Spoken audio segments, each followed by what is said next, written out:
ఎవరి రాష్ట్రానికి దరిద్రము ఎవరు శని అనేది ప్రజలు 2023లో నిర్ణయించి గుణపాఠం చెప్పారు. కాంగ్రెస్ పార్టీయే లేకుంటే ఈ దేశానికి స్వాతంత్రమే లేదు. కాంగ్రెస్ పార్టీయే పుట్టకుండా ఉండుంటే గుండు సూది కూడా తయారు కానటువంటి భారతదేశంలో ఇవాళ రాకెట్లు ప్రయోగిస్తూ ఉంది. మోడీ గారు పుణ్యం కాదు. ఆనాడు పండిట్ నెహ్రూ, ఇందిరాగాంధీ మొదలుపెట్టినటువంటి కార్యక్రమాలు ఇవాళ పూతకొచ్చి ఖాతకొస్తే మోడీ లాంటి ప్రధానమంత్రులు ఫోటోలు దిగుతూ ఉన్నారు. కాంగ్రెస్ పార్టీ సిద్ధాంతం, కాంగ్రెస్ పార్టీ పుట్టు పూర్వోత్తరాలు అన్నిటికీ మించి మోతీలాల్ నెహ్రూ మొదలుకొని ఇవాళ రాజీవ్ గాంధీ వరకు ఈ దేశం కోసం చేసిన త్యాగాలు. మోతీలాల్ నెహ్రూ గారి యొక్క ఆర్థిక సాయం లేకుంటే ఆనాడు ఉద్యమం జరిగేదా? ఇల్లు దానం చేశారు. నెహ్రూ గారి యొక్క విజనరీ లీడర్షిప్ లేకుంటే ఈ దేశం ఇంత దూరం వచ్చేదా? ఇందిరాగాంధీ గారి యొక్క ప్రాణాలు ఎందుకు పోయినాయి? ఎవరి కోసం ప్రాణత్యాగం చేసింది? రాజీవ్ గాంధీ ఎవరి కోసం, ఈ దేశం కోసం ప్రాణత్యాగం చేశారు. ఇలా మాట్లాడుతున్న బీజేపీ కానీ బీఆర్ఎస్ కానీ ఎవరని దేశం కోసం ఇంచెత్తైన త్యాగం చేసిన నాయకులు ఉన్నారా? మీరు కాంగ్రెస్ పార్టీ గురించి మాట్లాడే ముందు కాంగ్రెస్ పార్టీ చరిత్ర, కాంగ్రెస్ పార్టీ సిద్ధాంతం, కాంగ్రెస్ పార్టీలో నాయకులు చేసిన త్యాగాల గురించి ఒకసారి నెమరు వేసుకుంటే మంచిది. రాజకీయాల్లో విమర్శ చేయాలి. మీకు విమర్శ చేయడానికే ప్రతిపక్ష స్థానం ఇచ్చారు. మాకు అభివృద్ధి సంక్షేమ కార్యక్రమాలు ఇవ్వటానికి మాకు మా ముఖ్యమంత్రికి అధికారం ఇచ్చారు. ఎవరి చోట వారు సమర్థవంతంగా పనిచేస్తే రాష్ట్రం బాగుపడుతుంది. రోజు చౌకబారు విమర్శలు చేసుకొని ఏం సాధిస్తాం? దాంట్లో ప్రజలు కూడా అన్నీ గ్రహిస్తారు. ఎవరి రాష్ట్రానికి పట్టిన శని, ఎవరి రాష్ట్రానికి పట్టిన దరిద్రము, ఆ దరిద్రాన్ని ప్రజలు ఎట్లా కడిగేసిండ్రు. ఇంత 2023లో చరిత్ర ఇది. ఇప్పుడు మాట్లాడితే ఏముంటుంది? క్షుద్ర పూజల విషయంలో నేను మాట్లాడింది కేసీఆర్ గారు వివరణ ఇవ్వాలి. ఇంతవరకు వివరణ ఇవ్వలే వాళ్ళు. హరీష్ రావు గారు. మాకైతే ఆ మూఢనమ్మకాల మీద నమ్మకం లేదు. 3 ఆచారాల మీద చేసిందా లేదా, ఆయన ఫలానా చోట పోయిందా లేదా, అక్కడ పూజలు జరిగినాయా లేవా, జరిగితే ఎలాంటి పూజలు జరిగినాయి వారే వివరిస్తే అయిపోతుంది. ఏముంది? ఇచ్చారు లీగల్ నోటీస్కి జవాబు ఇస్తాం. నేనేం తప్పు మాట్లాడలే, నేనేం ఆయన కించపరిచే విధంగా మాట్లాడలే. ఉన్నటువంటి ఆధారాలతో ఫలానా టైంలో ఫలానా గుళ్ళకు పోయారు. ఆ గుళ్ళు ఈరోజు కూడా కొంత ఆ రకమైనటువంటి కార్యక్రమాలకు ప్రచారంలో ఉన్నాయి. ఎందుకు పోవాల్సి వచ్చిందని వివరణ అడిగారు. వారు వివరిస్తే అయిపోతుంది.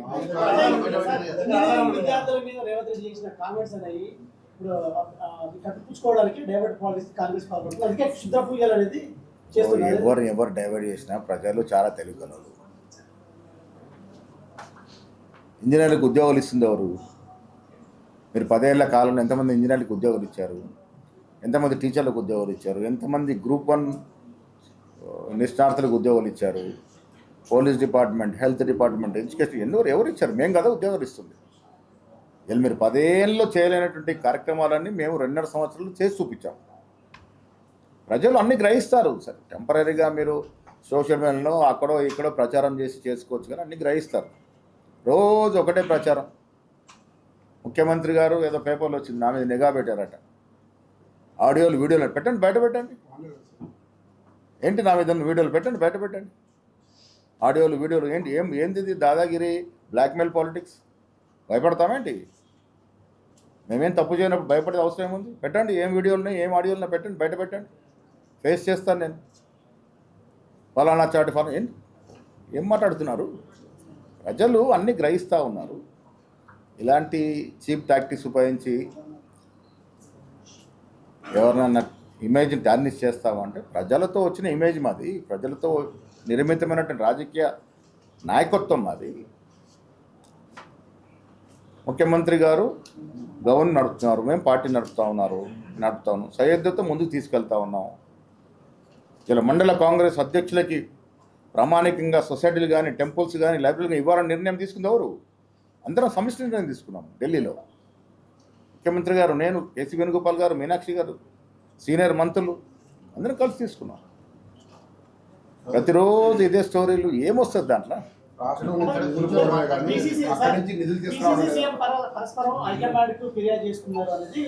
లేదు. ఫిర్యాదు అనే మాటే ఉండదు.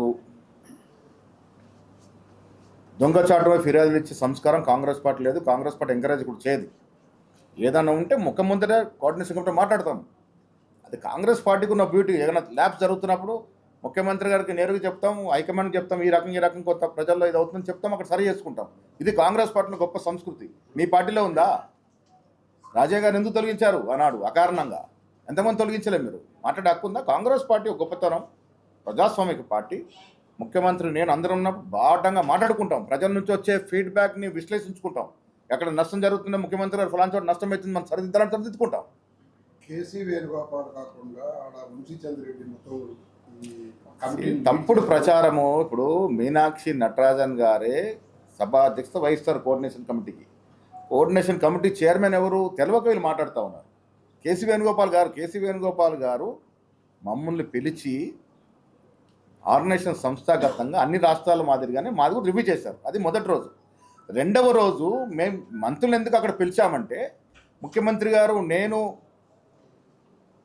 ఉత్తమ్ కుమార్ రెడ్డి గారు, మీనాక్షి గారు, భట్టి గారు, వంశీ గారు అక్కడే ఉన్నాం కాబట్టి ఇంకిద్దరు వస్తే సరిపోతుందని ఇద్దరు మంత్రులు ఢిల్లీ పిలిచాం. మేమందరం ఇక్కడ రావాల్సింది, ఎల్లుండి ఇంకో కార్యక్రమానికి పిలిచాము. ఓపెన్గా మాట్లాడుకున్నాము. అదే రోజు మండల కాంగ్రెస్ అధ్యక్షుడికి ప్రాతినిధ్యాల నిర్ణయం అయింది. అదే రోజు కమిటీలన్నీ ఈ సర్ మీద పగడ్బందీగా పోవాలని నిర్ణయమైంది. ఇవాళ ఒక పగడ్బందీ పద్ధతితో చేస్తూ ఉన్నాము. వాళ్ళన్నట్టుగా రోజు నేను ముఖ్యమంత్రి గారు కొట్లాడుకుంటే ప్రజలు ఏమనుకుంటారని నాకు అవసరం ఉంది. ఎందుకు కలుసుకొని చాలా సందర్భాలు కలిశాను. నేను సీఎం ఇంటికి వెళ్తాను, కలుస్తాను, మాట్లాడతాను. కలుస్తానేంటి, దినం దినం ఫోన్లో మాట్లాడుకుంటాం. నిన్న కూడా ఫోన్లో మాట్లాడుకున్నాం. విషయాలన్నీ కూడా చర్చించుకుంటాము. పార్టీ ప్రభుత్వం సమన్వయం చేసుకొని పోతుంది. వాళ్ళలాగా వాళ్ళు ప్రచారం చేసినట్టుగా మా మధ్య విభేదాలు లేక అదేంటి డిఫరెన్స్ ఆఫ్ ఒపీనియన్ లేదు. ఇది ప్రజలు మాకు ఇచ్చినటువంటి సదావకాశం. మేము మా కొట్లాటలకు హెచ్చించే పరిస్థితి లేదు. ప్రజలు మా మీద నమ్మకం పెట్టి ఇచ్చారు. మేమందరం కూడా, ముఖ్యమంత్రి రేవంత్ రెడ్డి గారు, నేనే కాదు, మొత్తం పార్టీ అంతా కూడా సమాయత్తమై యునైటెడ్గా ఇంకా 2.5 ఏళ్ళు పాలన చేసి మళ్ళీ మేము ప్రజల మనను పొందాల్సిన అవసరం ఉంది. ఇలా ప్రజల్లో సంతోషం వ్యక్తం చేస్తూ ఉన్నారు. మేము ఇస్తున్న స్కీమ్లు, మేము ఇస్తున్న వెల్ఫేర్, మేము ఇస్తున్న డెవలప్మెంట్. బయటకు వచ్చిన ఫోటోలు కానీ వీడియోలు కానీ స్పష్టంగా ఒకటి clarity. It was a round table conference. మేము ముగ్గురం ఒకవైపు కూర్చున్నాం. మధ్యన మీనాక్షి గారు ఉన్నారు, ఇటువైపు నేను. ఇది టేబుల్ ఒరిజినల్. ఇటు కొందరు కూర్చొని ఇటు కొందరు. ఇది ఓవల్ షేప్ ఉన్న టేబుల్. అనుకోకుండా వంశీ గారు లేటు సార్ సీట్ కావాలంటే అక్కడ కూర్చున్నాడు. సిస్టమ్ చెల్లెలు మాట్లాడతారు. కోఆర్డినేషన్ కమిటీకి అధ్యక్షత ఎప్పుడైనా వహించేది ఇన్ఛార్జ్ తెలంగాణ స్టేట్. ఎవరున్నారు? మీనాక్షి అధ్యక్షతన సమావేశం నడిచింది. వంశీ గారు ఒక సభ్యుడిగా పాల్గొన్నాడు. దామోదర్ రాజేంద్ర గారు పాల్గొన్నారు. సీతక్క గారు పాల్గొన్నారు. మాకు తెలియని విషయాలు మీకు తెలిసినట్టు ఆ ఫోటోలు ఏదో దాన్ని ఎడిట్ చేసి పంపరు. ఎందుకు ఇదంతా? అంటే ఇప్పుడు ఆయన యాదృచ్ఛికంగా నచ్చి కూర్చున్నాడు. ఆయన ప్రిసైడ్ చేసినట్టు కాదు కదా. టేబుల్ అంటే ఏంది? ముఖ్యమంత్రి కాదండి. మెయిన్ డయాస్ ప్రోటోకాల్ ప్రకారం ఎవరు కూర్చుంటాం? మీరు గాంధీ భవన్లో మీరు చాలా మీటింగ్ చూశారు. మధ్యన మీనాక్షి గారు ఉంటారు, ఇరువైపులో మేము ఉంటాం. అదే ప్రోటోకాల్ టేబుల్. ఇటుపక్క ఎవరున్నారు, ఇటుపక్క ఎవరు కాదు. అనుకోకుండా వంశీ గారు కూర్చున్నారు అక్కడ, ఇటుపక్క బట్టి గారు వచ్చి కూర్చున్నారు. సో అది దాన్ని ఆసరా చేసుకొని ప్రచారం చేయడం మంచిది కాదు. నేను మళ్ళీ చెప్తాను, కేటీఆర్ గారు, హరీష్ రావు గారు గుర్తుపెట్టుకోవాల్సింది, మా ధ్యాస అంతా ఈ రాష్ట్ర అభివృద్ధి. చిన్నర చిత్కల విషయాల్లో పోవాల్సిన అవసరం లేదు. 2023లో ఎంతైతే నమ్మకంతో మాకు అధికారం ఇచ్చారో దాన్ని వమ్ము చేయకుండా ప్రజల ఆకాంక్షలకి వాళ్ళు కోరుకునే విధంగా పాలన చేస్తాం. మళ్ళీ 28లో జరిగిన 29లో జరిగిన ఇంతకన్నా రెట్టింపు స్థితితో మళ్ళీ అధికారంలోకి వస్తాం. ఇది క్లారిటీ. ఈ క్లారిటీ తెలిసి, ఇది కాదు ఇక మళ్ళీ కాంగ్రెస్ వస్తుందని తెలిసి ఇవన్నీ కూడా గ్రామాలకు తెరదీస్తా ఉన్నారు. ఎవరన్నారు? రాహుల్ గాంధీ గారికి డబ్బులు అవసరమా? ఏం మాట్లాడుతున్నాడు కేటీఆర్? 10 జరిగిన కరప్షన్ లెక్కలు దిద్దామా? రాహుల్ గాంధీ గారికి చాలామందికి తెలియదు. రాహుల్ గాంధీ ఒక త్యాగధనుడు. డబ్బు ధ్యాస, ఇంకేతర ధ్యాసలు లేవు. నిస్వార్థంగా పనిచేస్తున్న నాయకుడు. ఎవరైనా గాంధీ కుటుంబం గురించి మాట్లాడే ముందు రాహుల్ గాంధీ గురించి మాట్లాడే 10 సార్లు ఆలోచించుకోవాలి. రాహుల్ గాంధీ వ్యక్తిత్వం గురించి మీరు మాట్లాడే ముందు రాహుల్ గాంధీ ఒక త్యాగము, ఆయన సాక్రిఫైస్ చేయాలి, ఆయన పోరాడుతున్న తీరు అని కూడా గుర్తుపెట్టుకోవాల్సిన అవసరం ఉన్నది. మనం కొట్టాడుకుందాం మన లెవెల్లో. రాహుల్ గాంధీ లెవెల్ని విమర్శించేంత స్థాయి మీది కాదు, అది అర్థం చేసుకోవాలి. సార్, ఇటు ప్రభుత్వంలోనైనా పార్టీలోనైనా తీసుకునే ఏ నిర్ణయమైనా కోఆర్డినేషన్ కమిటీ అప్రూవ్ చేసిన తర్వాతనే తీసుకోవాలని మన డిస్కషన్ జరిగింది. ఇప్పుడు కాంగ్రెస్లో ఒక విధానపరమైన నిర్ణయం, మేజర్ ఫ్లాగ్షిప్ ప్రోగ్రామ్స్ ఎప్పుడన్నా ఏదైనా పెద్ద ప్రోగ్రామ్ లాంచ్ చేసినప్పుడు కోఆర్డినేషన్ కమిటీ డిస్కషన్ పెడితే కొన్ని ఆలోచనలు ఎక్స్ట్రాగా వస్తాయి. ఇప్పుడు ముఖ్యమంత్రి ఉన్న ఆలోచనకి నా ఆలోచనకి మెరుగైన ఆలోచన ఉండొచ్చు, అక్కడ సీనియర్లు ఇంకేదైనా మెరుగైన ఆలోచన పంచుకోవచ్చు, దాని ద్వారా కొంత మార్పులు చేర్పులు చేసుకోవచ్చు. అలాగా అని చెప్పి రోజు సీఎం గారు కోఆర్డినేషన్ పర్మిషన్ తీసుకునే కార్యక్రమాలకు పోరు. సీఎం ఈజ్ అట్ లిబర్టీ, ముఖ్యమంత్రి. ఇది కాంగ్రెస్ ప్రభుత్వం కాబట్టి, కాంగ్రెస్ ముఖ్యమంత్రి కాబట్టి కోఆర్డినేషన్ కమిటీ చర్చ పెడతారు. నేను ఇంపార్టెంట్ ఇష్యూ వచ్చినప్పుడు డే టు డే అడ్మినిస్ట్రేషన్లో కోఆర్డినేషన్ కమిటీకి ఏం పని ఉంటుంది? ఏదైనా ఫ్లాగ్షిప్ ప్రోగ్రామ్ శాంక్షన్ చేస్తా, ప్రచారం చేసేది ఉంది, లాంచ్ చేసేది ఉంది, మంచి చెడు చర్చించుకుంటాం, తప్పేముంది? అది ఒక రివాజ్, ఇప్పుడు కాదు, కొత్త కాదు, ఎప్పటి నుంచో ఉన్నట్టు రివాజ్ అది. వారు కూడా వారి ఆలోచనలు పెడతారు, మా ఆలోచనలు పెడతాం, దానిలో మెరుగైన ఆలోచనకి క్రోడీకరించు ఇది మిక్స్ చేసుకుంటాం, చిత్రణ చేసుకుంటాం. తద్వారా ప్రజలకి ఏదైతే మేలు ఉంటుందో ఆ నిర్ణయం బయటకు వస్తుంది. ఇది కేసీఆర్ లాగా నియంత ఏకఛత్రాధిపతి పార్టీ కాదు మాది. ముఖ్యమంత్రి గారు కూడా పార్టీని గౌరవిస్తారు, మేమంతా మా ముఖ్యమంత్రి గౌరవిస్తాం. ఇది మా పద్ధతి. ఇది పార్టీ ప్రభుత్వం వేరువేరా ఒకటేనా? ఎవరన్నారు వేరువేరని? ఇక్కడ ఉన్నది ఏ ప్రభుత్వము? కాంగ్రెస్ ప్రభుత్వం కదా. రేవంత్ రెడ్డి గారు ఏ పార్టీ ముఖ్యమంత్రి? Is a Congress chief minister. అది తెలియని వాళ్ళు మాట్లాడుతున్నారేమో. ఆయన కాంగ్రెస్ పార్టీ ద్వారా ముఖ్యమంత్రి అయినాడు. ఆనున్న పరిస్థితిలో ఆయన పీసీసీ ప్రెసిడెంట్ చేయడం వల్ల మాకు కలిసి వచ్చింది, దానివల్ల ప్రభుత్వం వచ్చింది. ఎమ్మెల్యేలు కలిసి హైకమాండ్ కలిసి ముఖ్యమంత్రి చేశారు. కాంగ్రెస్ పార్టీలో అయినారు, ఆయన కాంగ్రెస్ పార్టీ ముఖ్యమంత్రి. పార్టీ మారుతాడు, ఇది చౌకబారి విమర్శలు, చౌకబారి. మీరు మీ ఇంట్లో కుంపటి సక్కలేక ఒకరేమో బీజేపీ వైపు చూస్తున్నాడు, ఒక ఆమె ఆల్రెడీ నిష్క్రమించేసింది, ఈయన ఏకాగ్రయ పరిస్థితుంది కేటీఆర్ గారు. మీరు చక్కబెట్టుకోలేక మా గురించి మాట్లాడతారు. The most biggest democratic party Congress party. నేను ఎవరైనా తప్పుగా అర్థం చేసుకుంటే అది అవివేకం అవుతుంది. We have Liberty, we have democratic system to run the government. ఆ పద్ధతి నడుస్తుంది. Thank you. Right. Harish Rao criminal suit and defamation suit Surekha లాగా తిరగాల్సి వస్తుంది. తను కూడా తిరుగుదాము. కోర్టులు కొత్త కాదు, హరీష్ రావు కొత్త కాదు, నాకు కొత్త కాదు. 83లో నేను జిల్లా ఎన్ఎస్యుఐ ప్రధాన కార్యదర్శి. ఇవాళ 2026, అంటే ఎన్నేళ్ళు? 43 ఏళ్ళ చరిత్రలో ఎన్నో కేసులు ఉన్నాయి, ఇంకా నడుస్తున్న కేసులు ఉన్నాయి. సింగూరు ఉద్యమం జరిగినప్పుడు నేనే లీడ్ చేశా, 12 ఏళ్ళు నడిచింది కేసు. తిరుగుతాము, వారు తిరుగుతాను, మేము కూడా తిరుగుతాము. తప్పు ఉంటే, నేను తప్పు మాట్లాడి ఉంటే, ఆయన పోకుంటే నేను పోయినట్టు చిత్రీకరించుంటే, నేను ఫేక్ టికెట్లైనా రొడ్డు చేసి ఉంటే అది నేరం కింద వస్తుంది, తప్పిదింకి వస్తుంది. నేనే ఆయన గురించి చెడుగా మాట్లాడలే, దిగజారుడు భాషలు ఎంతకన్నా మాట్లాడలే.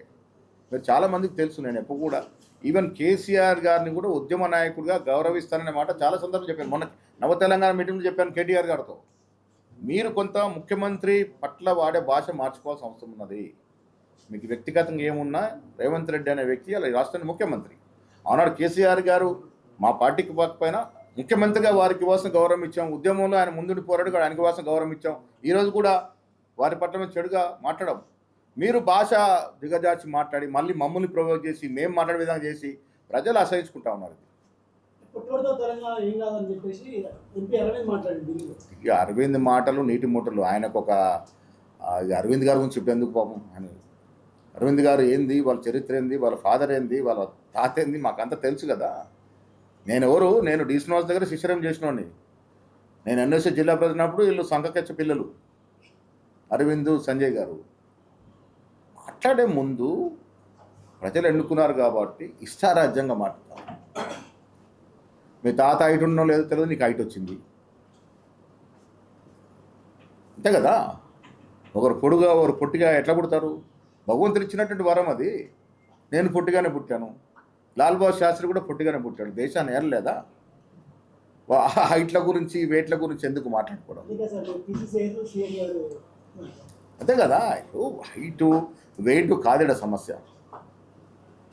పరిపాలన దక్షత ఉందా లేదా, ప్రజల ఆకాంక్షలకు అనుగుణంగా ప్రభుత్వం నడుస్తుందా లేదా, మా నుంచి తప్పిదాలు జరిగినప్పుడు ఇగో ఫలానా తప్పిదం నీతో జరుగుతుంది చెప్పండి, మేము మాట్లాడుకుంటాం. నేను ముఖ్యమంత్రి గారు మా సీనియర్ అంతా విశ్లేషణ చేసుకుంటాం, ఫలానా చోట తప్పవుతుందో సరిదిద్దుకుంటాం. అల్టిమేట్ ప్రజలు కోరుకున్నదే చేయాలి, మేము ఆ రకంగా సరిదిద్దుకుంటాం. మాకేం బేసిజాలు లేవు. మీరు రాంగ్ భాష వాడి అరవింద్ అట్లే మాట్లాడతాడు, ఆ బండి సంజయ్ అట్లే మాట్లాడతాడు. ఈ పాపం ఈ మధ్యన మా ఈటల ఆయన కొంత సాఫ్ట్గా ఆయన కూడా దిగారు చేశారు, ఆయన భాషలోకి లాగేశారు వీళ్ళు. కేసీఆర్ అట్లే మాట్లాడతాడు, కేటీఆర్ అట్లే మాట్లాడతాడు. విమర్శించుకుందాం.